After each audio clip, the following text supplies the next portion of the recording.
Bereshus. Thank you to Mrs. Feldman, Erica, staff, parents, and especially our incredible graduates, Devora, Leah, Elisheva, Tamar, Batya, and Malki, for allowing me to speak. There's so much I want to say to my girls before they go off and sort of leap into adulthood. Girls, your parents, community, and your one-of-a-kind school have offered you so much guidance, so much love, support, and knowledge, shaping you into the spectacular young ladies you are today. But Amir Tashem, you are off soon, coronavirus permitting, to forge your own paths in Israel. You are entering a stage of life where you will take responsibility for your own growth, where im eina nili mili. If I am not for myself, who will be for me? Pirkei Avot tells us that if I do not learn Torah for myself, if I do not work on my own midot, if I do not work on my observance of mitzvot, there's no one who's going to do that for me ultimately. You will begin charting the paths for your own futures. But what will those futures look like? You're each so different. When I think about you girls, so many different varied attributes come to mind. Sweet, sharp, sincere, dynamic, dignified, graceful. Yes, there's one for each of you, so you can match them later if you dare.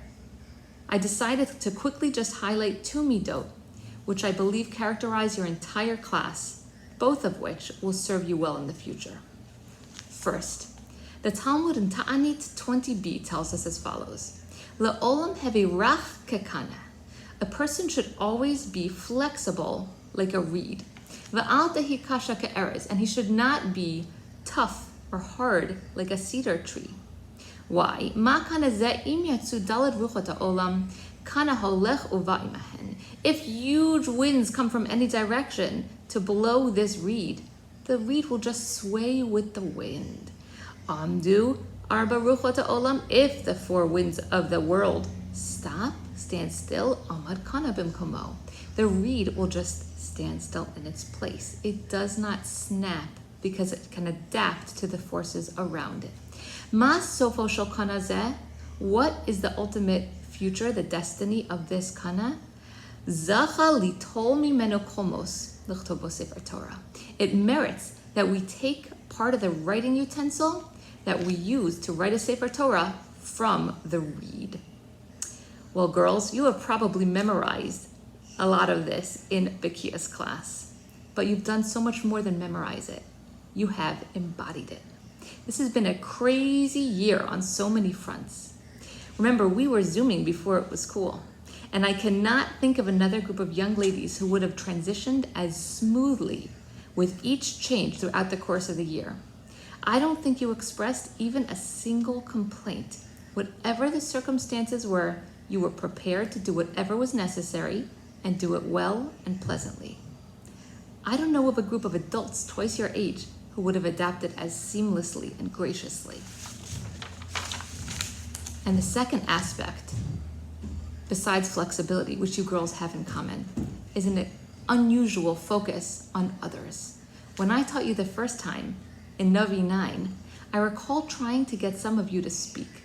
A couple of you did it without urging, of course, but some of you were hard nuts to crack. Yet even as shy freshmen, I noticed a theme. You might not volunteer to read yet, but you would speak up if you felt your friend wasn't having her needs met. And this is even more true today. For yourselves, you're willing to be flexible. But if your friend has some personal reason that an assignment doesn't work that day, your hand shoots up. This applies to each one of you. And it has been so inspiring to see the way that you look out for each other. Well, girls, the good news is this. As you probably remember, the Gemara in Bava Kama 92a tells us that Kol hamavakesh rachamim al chavero, anyone who requests mercy for his friend, v'hu tzarich le'oto davar, and he needs that very thing, hu ne'eneh techila, he is answered first. Why does it work that way? The Shem Mishmuel offers a beautiful answer.